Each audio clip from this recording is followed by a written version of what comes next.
think exposure can be quite an intoxicating thing, and what can be used to hook people in. So like you said, it's just having that sense of where your boundaries are. What are you gaining? What currency are you gaining? And actually that currency for you at that point of your career may be exposure, but at what point do you need to pay your mortgage and turn on your heating again? So in today's episode, I'm talking with Dr. Catherine Hyatt, who is a portfolio GP and a clinical content expert. And she'll tell us a bit more about what that means. But in this episode, we actually deep dive into how she managed to position herself as a clinical content expert. So we talked about how she reached out to certain people and what reaching out actually meant, how she made a really difficult decision as to whether to work for paid or free in her first job in industry, and also about how and what she advises doctors to do, especially if you're starting out, especially when it comes to content creation and the opportunities to find clients or companies to work with in that vein. So this is an episode that you can't miss if you are looking to position yourself through content creation, but also just moving to industry. And don't forget, if you are a doctor that wants to move into industry faster and learn from all of the mistakes that I've made, and I see thousands of doctors making, then go to medicfootprints.org/industry and find out more about how myself and the team can help things make it a little bit easier for you. A little bit easier, but easier, not 100% guaranteed, because it is hard work. And we love hard work. That's why we're doctors. Anyway, on to the show.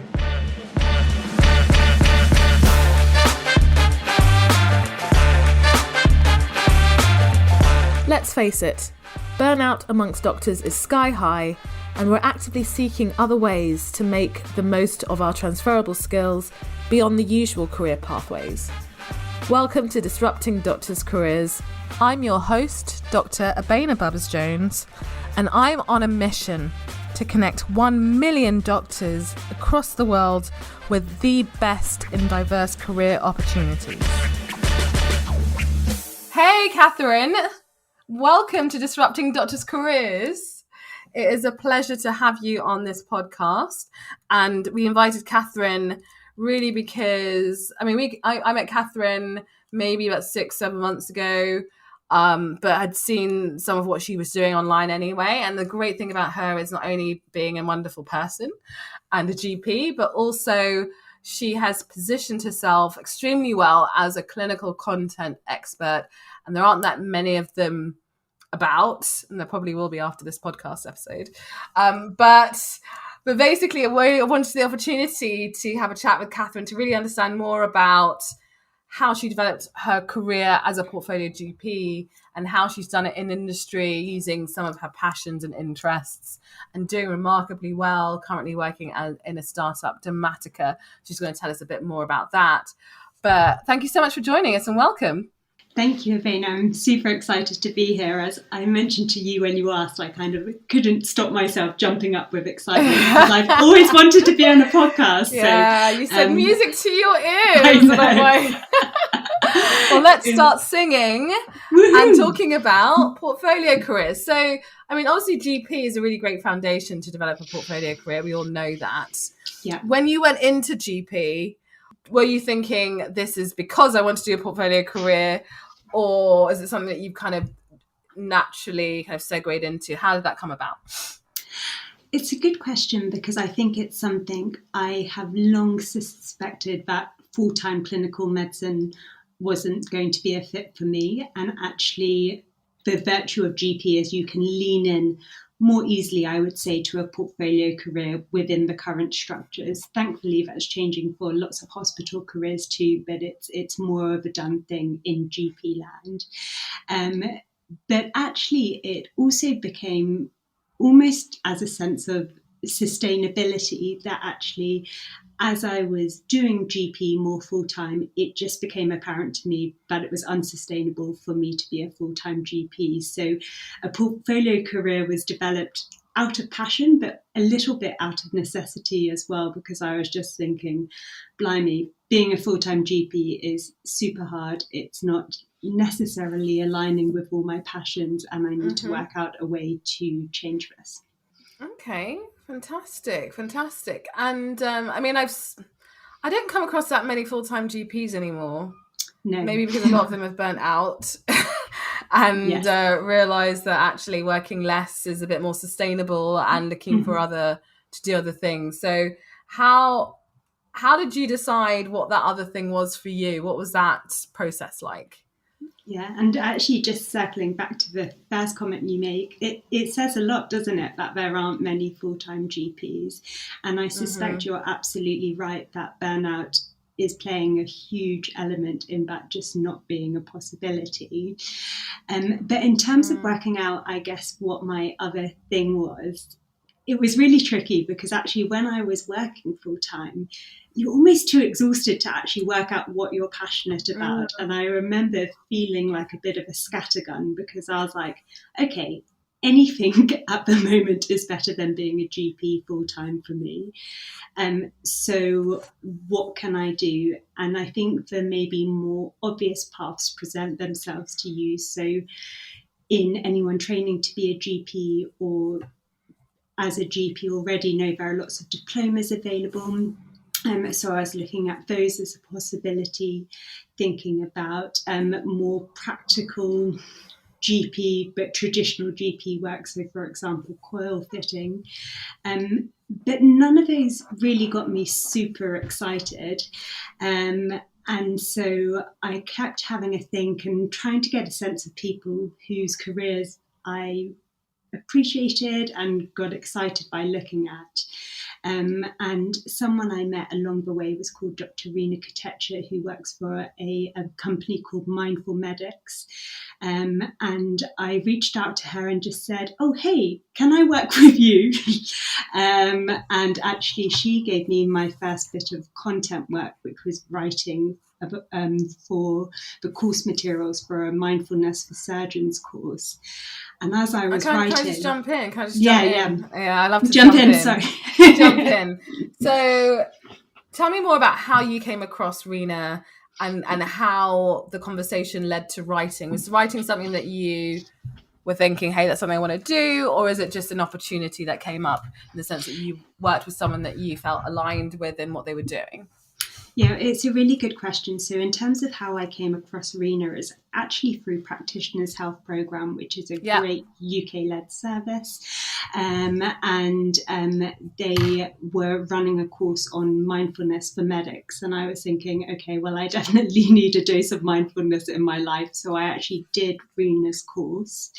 And she was really focusing on helping prevent burnout within medics as a whole, but also doing highly specialised work, knowing that actually being in the clinical world is very different to being in other professions, and as such the support structures needed for it vary as well.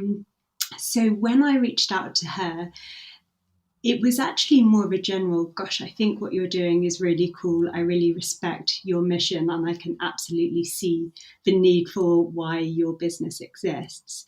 And actually it was her who suggested writing up the course materials as the first thing. So it was quite serendipitous. I've always enjoyed writing and I love reading, but I had never really translated how I could do that as a medic. And once I got that first bit of writing with Rena, I suddenly thought, hey, this is something I could do more of. And things kind of went on from there. And how long ago was that, Catherine? It was mid-pandemic when I was at the end of my tether with GP. So I would say that was about 2020, after the first lockdown. Okay, so I mean, like under 3 years ago, so really not that long in the grand scheme of things. So when you realised there was a way to, an entry point for you to really develop yourself outside of clinical practice, what were your next steps and how did that come about? So my next steps were a bit of floundering and thinking, how on earth do I do this? So I actually signed up with my local deanery, and they were doing careers coaching. And I found that super helpful and clarifying, because I, again, was trying to work out how to make a plan of action. And actually that really helped me work out the things I did and didn't enjoy doing. And then I actually started reaching out in quite a random way to like people I like, just saying, hey, can I work with you again? So I thought, okay, I've worked with Rena, let me try again. And actually I reached out to Red magazine, which is a women's magazine in the UK. And I managed to get some work writing for their digital edition as a women's, like, just about GP. So we did a series on menopause, and which gained quite a lot of traction as well. So that developed my confidence in writing and almost putting myself forward as a writer and a doctor as well. Okay, jumping in again, I think that's really fantastic that you had the courage to reach out to this particular magazine. And what did reaching out actually look like? Because we hear that term being used quite a lot, but one of the struggles that doctors face is like, what did you actually have to do? To get someone to respond. You might have been lucky and get a response first time, or maybe not, and B, to actually convince them that you doing something for them would be in their own benefit. So I'd love to hear a bit more about that. Yeah, absolutely. So I think I got really lucky with my experience with Red, because I reached out at a time where the digital editor was just changing and they needed someone straight away. So that was just a luck and timing thing. And I initially... Did you just email someone? Like, when you said reached out, like what did that actually involve?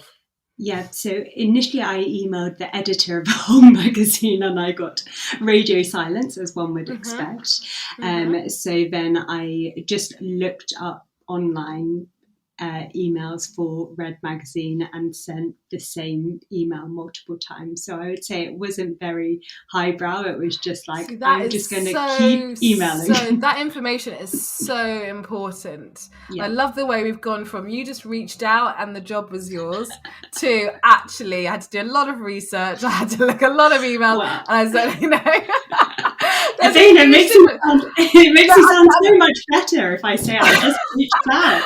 I know, but it's more like I really want to highlight the amount of grafting it really takes in people's narratives and storytelling that gets glossed over, just to put it into perspective for others. Because when you're like doing the same thing, if I come and follow you and say, oh, I can just reach out to a magazine and they're just going to give me a job and an opportunity, it's like, well, actually reality is that that's not really how it happens, and you need to do a lot of work to actually get their attention in the first place.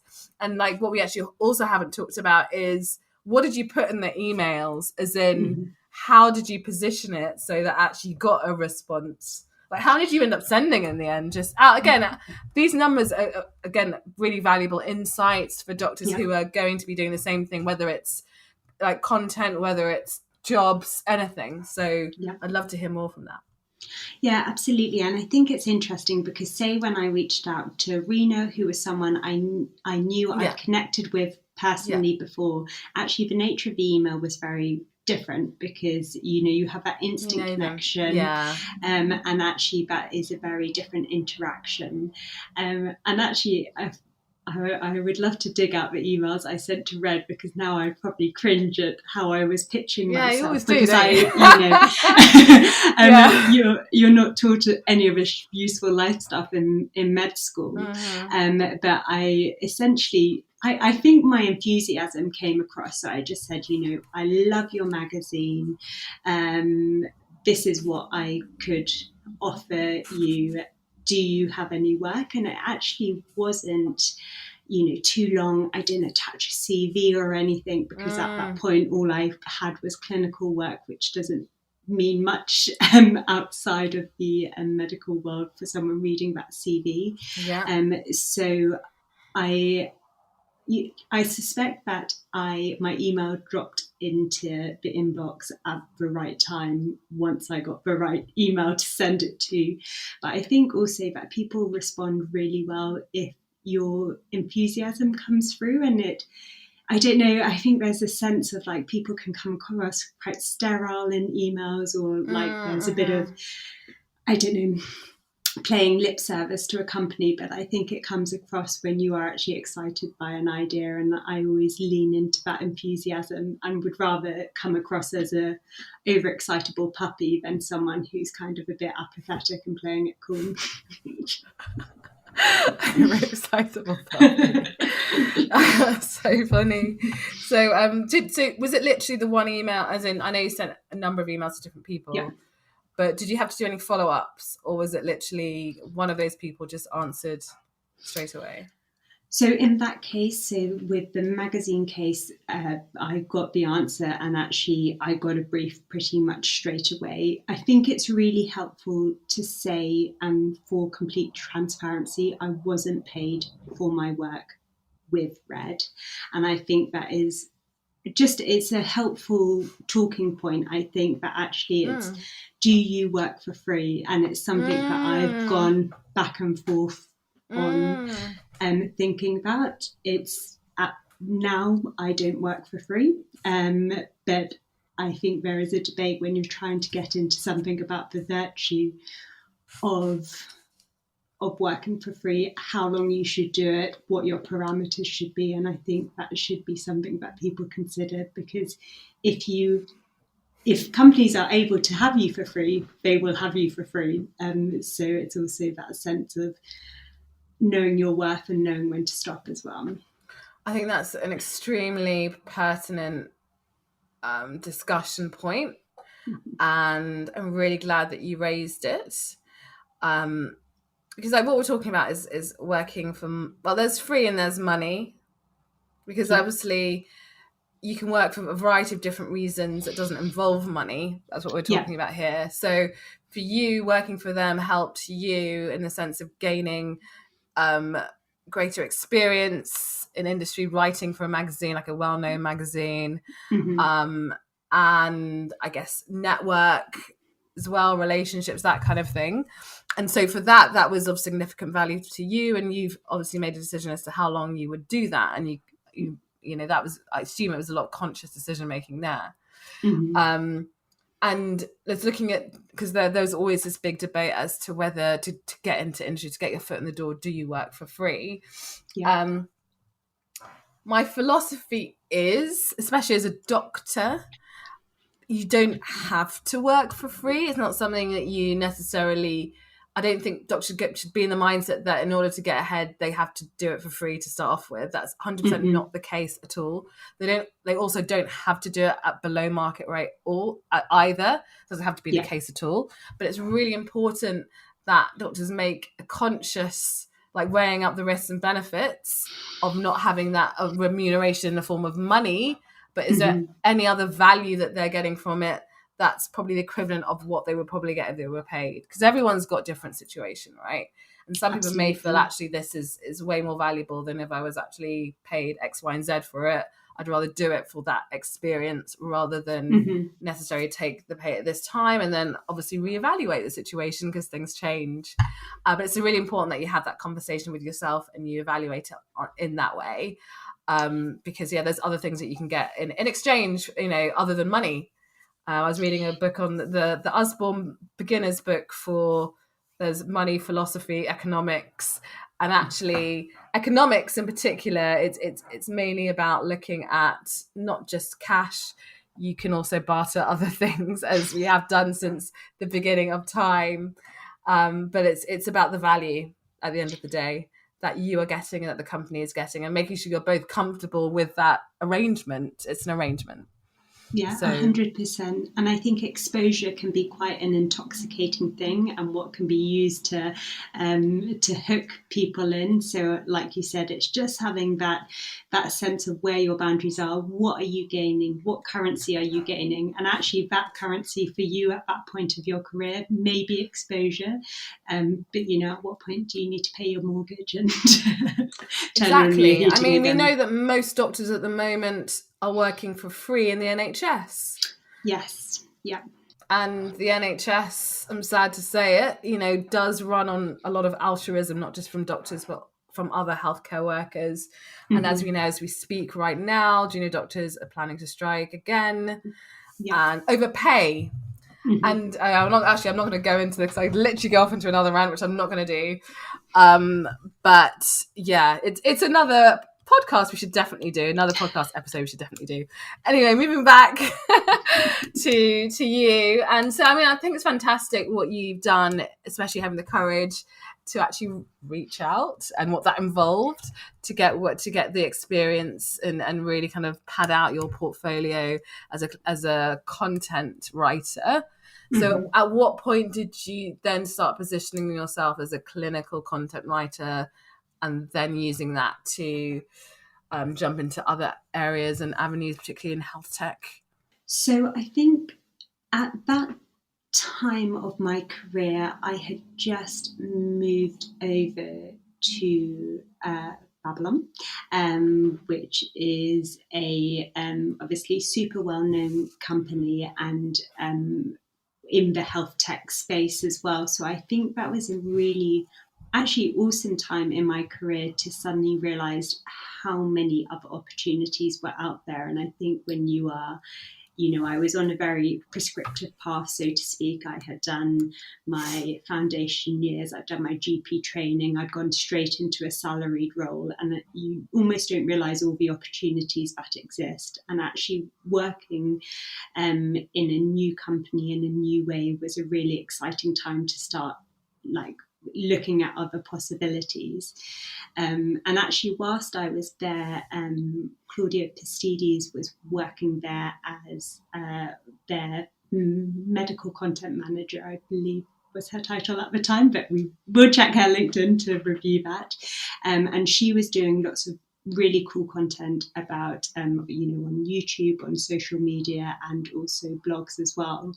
And I remember thinking, I'd really like to have your job and trying to work out how I would be able to get into a role like that as well. So I think just having exposure into a different type of company was super helpful. And also just having, I think naturally when you change jobs, it's almost like start of school year feeling that you start evaluating exactly where you are. Yeah. And get my new pencils. So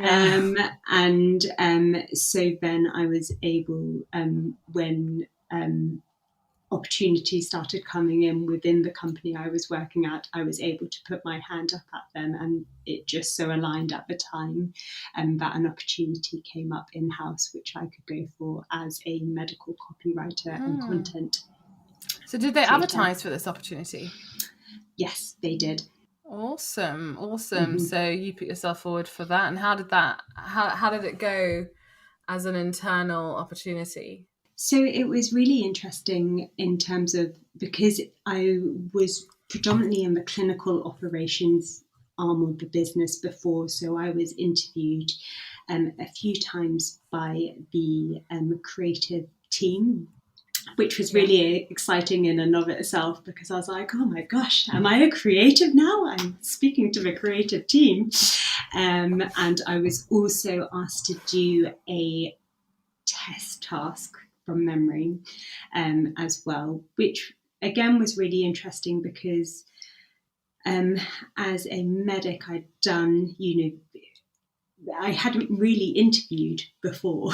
There is such a need for doctors. You just get used to, you do, for example, like a situational judgment test and you rank deaneries and things like that. But I hadn't actually had that experience of interviewing before and presenting strategies. So that was actually a really good opportunity to try and flex those skills. How did you prepare? I initially I panicked. How do I do an interview? Which is a key part of any preparation. And then I actually spoke to friends who worked in the creative field. So I actually veered away from speaking to medic friends who hadn't necessarily been through similar patterns before. I was really pleased with the piece of work I'd produced in terms of for the strategy presentation. So I'd practiced that loads and loads and felt really slick with that, and that really helped my confidence in the interview, I think, because I felt like, oh, I'm really excited by this piece of work, and then that made me feel more comfortable as a touchstone as well. Awesome. And was it just the one interview you had to go through to get the job, or? So it was a 2-stage interview process. Yeah. Well, so what were the 2 stages? So initially it was meeting 2 arms of the team. So I met the creative director initially and one of the other copywriters, and then I moved over and had a chat to the CRM team as well, because clinical content is a lot more than, the blogs or the patient information you see. It can touch every part of a health tech company and beyond. So things like speaking to the CRM, so the email marketing team. What's CRM, Catherine? It is, you're testing me now. It's basically the email marketing team. So customer relationship management. So usually when people refer to CRM, that's what they're referring to, and usually it's the software, but sometimes you do have a team behind the software too. But that is, as you know, crucial to all parts of the business. But yeah. Absolutely. And it's amazing how, through working with that team, you see the virtue of things like really strong email marketing, really good push notifications, all these little parts of content which you may not necessarily think is content before you start doing the role. Mm-hmm. Interesting. So, I mean, you obviously had you met the creative director, you met the CRM team. Mm-hmm. Did you ever get any feedback as to why they chose you? They said they liked how enthusiastic I was. Okay. Overexcitable puppy. Okay. And they felt that it aligned with what they wanted from the role, because they wanted someone who was clinical, so in a doctor's position, but who also enjoyed the content part of it. And as you mentioned at the start of this call, I think at the time there weren't necessarily that many doctors interested in content. That has changed hugely, I would say, over the last year or so, which is going to make my life much more competitive. I mean, literally, when did I see it? It was literally 6-7 months ago. Yeah. And in that time, I'm not saying I've seen, because content creation is blown up. Yeah. Absolutely blown up as a thing that people have been doing since the beginning of time. I have to say, it's not something that's new. But it's just the way it's positioned as a career that can be monetized effectively and recognized and valued, especially by young emerging companies, particularly in tech. It's just actually phenomenal. The number of medical students and doctors who are now all clinical or content writers or content creators. It's phenomenal, actually. In a really short space of time. Absolutely. And it's super exciting because, I saw some great content only a couple of days ago from Dr. Liz O'Riordan, who's a surgeon and breast cancer survivor. And she was myth busting of the progesterone-only pill and breast cancer headline, which has hit the news in the last couple of weeks. And she was just top notch with her delivery. She was so no nonsense, great evidence base. And I did think, gosh, this amazing amount of creators who are coming up, it's just going to make us all better at our jobs, which is pretty exciting. Yeah, no, absolutely. So I mean, we've touched upon it, but there's also the bit about, I mean, now you're working at Dematica. Yes. And doing, I mean, you've been there for a couple of months now. as a clinical content lead. Congratulations, by the way. Thank you. And you're doing that alongside some other GP work. Mm-hmm. So for what advice would you give for doctors who are looking to, again, continue their clinical work, but also looking to develop themselves in a, industry, corporate, health tech setting, but actually finding clients, finding companies that will work with them or will offer them jobs or opportunities, whether it's employed or self-employed? So what recommendations would you give to them? I think my main two recommendations are just, number one, get really clear on what you want to do and what you're offering to a company, because it's not enough to now just be a doctor who wants to get out of full-time doctoring. You need to be absolutely clear on what you want to do. And I appreciate that when you're at a space of overload and you're fed up of full-time clinical medicine, sometimes any route out feels better, but it really helps getting back clarity. And it means you're in a better position to sell yourself because you know what you are selling as well. So I think that is super helpful. And the next thing is LinkedIn. LinkedIn has completely changed my career trajectory over the last couple of years. I used to be quite dubious about it and think like I didn't really get the point of LinkedIn, and it's just been such a helpful platform for me in terms of network building, finding a mentor, building a community. We met through LinkedIn, and then actually it's also a really good exercise in building a personal brand, which is something as medics we generally have had no experience of. I think the younger generation of medics are already much stronger at it, but it was a really good space for me to develop a sense of actually who I wanted to be career-wise, and actually almost inadvertently build this brand, which has led to, people like you asking me to go on a podcast. So it's been really worth it for me. Tell me, Catherine, what is this brand? What is Catherine Hyatt? What are they buying into? Clarity, tell me. Oh no, I'm being tested. You should be at the top of your tongue, girl. Oh, I know. That's a key with being a wordsmith, isn't it?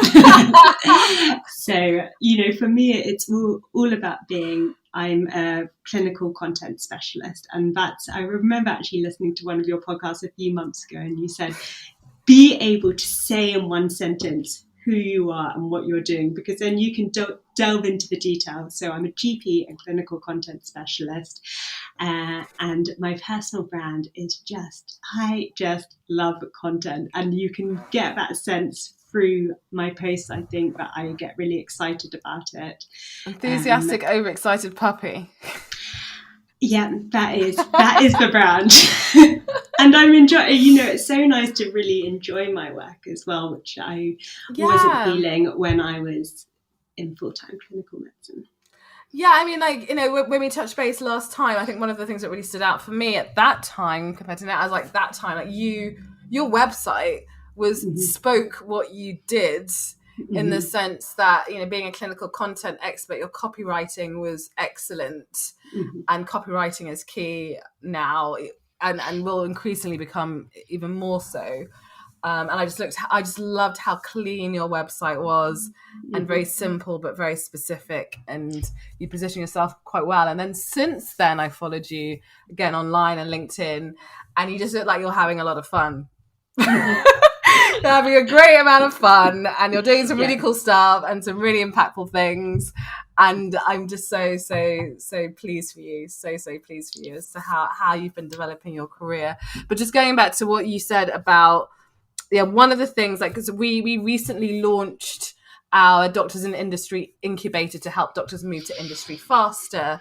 And one thing that's really standing out, not only from the doctors on the incubator, but the ones that have applied, is that clarity is like the biggest issue that doctors face, that's holding them back from getting the opportunities that they want, particularly because they just want to try and do. I mean, I was having an email conversation with another doctor recently who was literally, I'm going to do like radiology, I'm going to do aesthetics, I'm going to be doing psychiatry, I'm going to be, and it's like, okay, great. Number one, burnout. Number two, burnout. And number three, like, how can you really do something well and move in a direction when you're literally spread everywhere? And don't get me wrong, I've 100% been there for a long time. I am not saying I'm the perfect poster child for this at all. I've made every single mistake every doctor could have thought of in really kind of shaping my career to what it is today. So it's as a result of making a billion mistakes and learning from it being key. But it's easy to see why doctors struggle. And now it's increasingly important, as you've said, to why you really have to be specific about how you, clarity on who you are and what you're for, and then position yourself to the right people. And then realizing there's still a lot of hard grafting involved.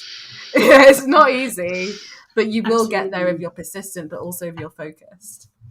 Yeah, and I think it's important to remember that everything makes sense in retrospect. So I'm sitting here as, a clinical content lead, loving my role and, having worked for a few years to get here. But if you'd asked me when I first reached out to Rena with that email, what will you be doing in a few years' time? I would have had no idea. So I think it's easy to get demoralized because, as medics, we're used to being high achievers, wanting to get things quickly as well. But actually time can be a great diagnostic factor, time can be great at just carving your path and making sure you're going in the right direction. And LinkedIn, like with lots of social media, is a highlights reel. So it may seem that everyone around you is doing the dream thing, but I suspect they're just probably telling you about the dream aspects of it rather than the whole story. I think that's a really, really wonderful place to end it on. And I want to thank you so much for your time, for coming on this podcast, for your insights, for getting into some of the detail. And if anyone wants to reach out to you, how can they best do that, Catherine? LinkedIn. I'm not sponsored by LinkedIn, I promise. But yeah, just look me up. I'm Dr. Catherine Hyatt on LinkedIn. Awesome. Thank you so much, Catherine. And I'm sure that we'll be speaking again at some point soon. Absolutely. Lovely to chat. Cheers, baby. Take care.